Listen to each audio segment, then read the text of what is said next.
নমস্কাৰ প্ৰথমে মই জেৰিনাই মোৰ চেনেললৈ আপোনালোক সকলোকে পুনৰবাৰ স্বাগতম জনালো। আজি মই আপোনালোকৰ বাবে বিলাহী আৰু বাদামৰ চাটনিৰ ৰেচিপি এটা লৈ আহিছো। বহুত সহজ বনাবলৈ আৰু বেছি সময়ও আমাক নালাগে, খাবলৈ খুব বেছি ভাল লাগে। আহকচোন তেনেহলে বেছি দেৰি নকৰো, ভিডিঅটো আৰম্ভ কৰো আৰু এয়া বনাবলৈ আমাক কি লাগিব চাওঁচোন আহক। আমি যেহেতু আজি বিলাহী আৰু বাদামৰ চাটনি বনাম, সেয়েহে মই প্ৰথমতে দুটা ৰঙা পকা বিলাহী লৈ লৈছো আৰু এটা পিয়াজ লৈছো। পিয়াজটো মই বাকলি বখলিয়াই লৈছো আৰু বিলাহী দুটাও ভালকৈ ধুই লৈছো। এতিয়া পিয়াজটো মই দীঘলে দীঘলে সৰু সৰু কৰি কাটি লম।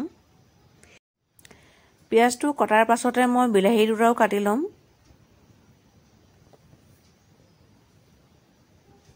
বিলাহী গুটিবোৰ মই এৰুৱাই পেলাই দিছো, কাৰণ বিলাহী গুটি স্বাস্থ্যৰ কাৰণে ক্ষতিকাৰক। এতিয়া বিলাহী দুটাও মই সৰু সৰু সাইজত কাটি লম।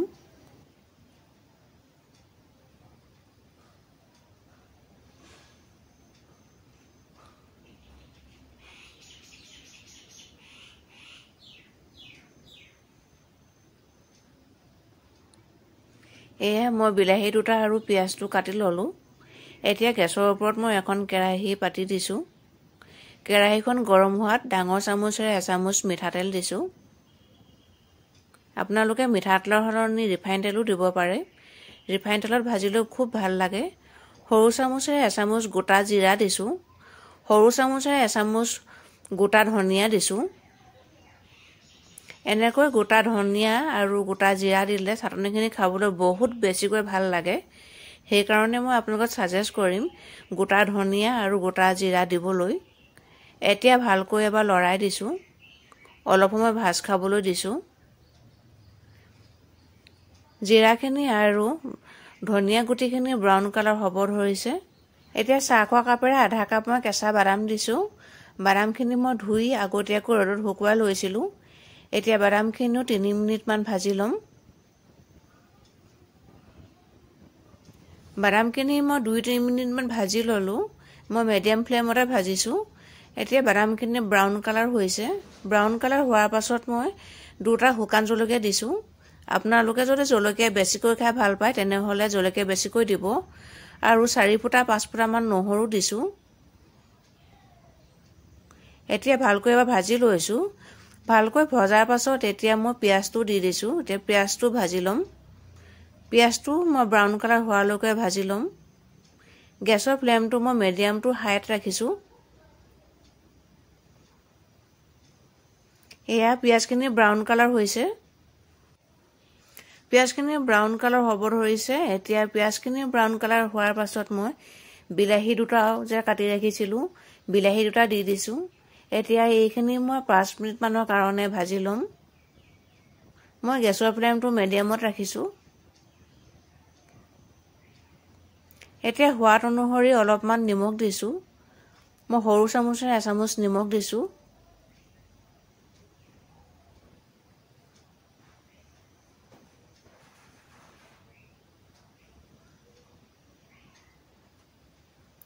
এয়া বিলাহীখিনি ভাজ খাব ধৰিছে। বিলাহীখিনি ভাজ খোৱাৰ পাছত মই সৰু চামুচেৰে এচামুচ জলফাই আচাৰ দিছো। অলপ টেঙা টেঙা লাগিবৰ কাৰণে। আপোনালোকে যদি টেঙা বেয়া পায় তেনেহলে নিদিলেও হ'ব।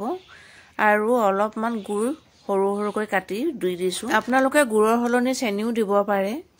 এনেকৈ গুড় বা চেনি দিলে চাটনিখিনি খাবলৈ খুব বেছি ভাল লাগে। এয়া আমাৰ গুড়খিনি ধুনীয়াকৈ গলি গ'ল। এতিয়া মই গেছৰ ফ্লেমটো অফ কৰি দিম আৰু এইখিনি ঠাণ্ডা হোৱালৈ ৰৈ থাকিম। এয়া ঠাণ্ডা হ'ল। এতিয়া মই মিক্সি বাতি এটাত ভৰাই লৈছো। এতিয়া মই একেবাৰে স্মুথ পেষ্ট হোৱাকৈ পেষ্ট কৰি ল'ম।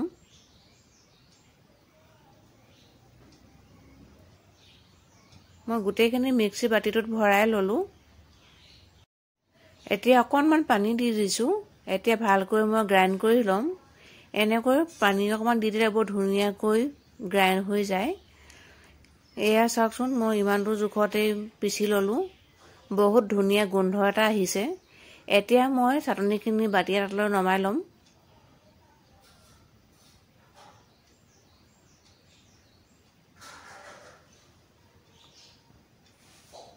এয়া বাতি এটালৈ মই নমাই ললো। চাওকচোন ইমান ধুনীয়া লাগিছে দেখিবলৈ আৰু বহুত ধুনীয়া গোন্ধ এটাও আহিছে।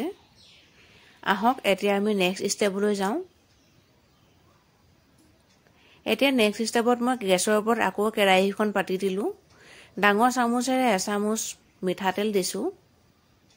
মিঠাতেলখিনি গৰম হোৱাত এনেকৈ মই সৰু সৰুকৈ আদাত কাটি লৈছিলোঁ, আদাখিনি দি দিছোঁ।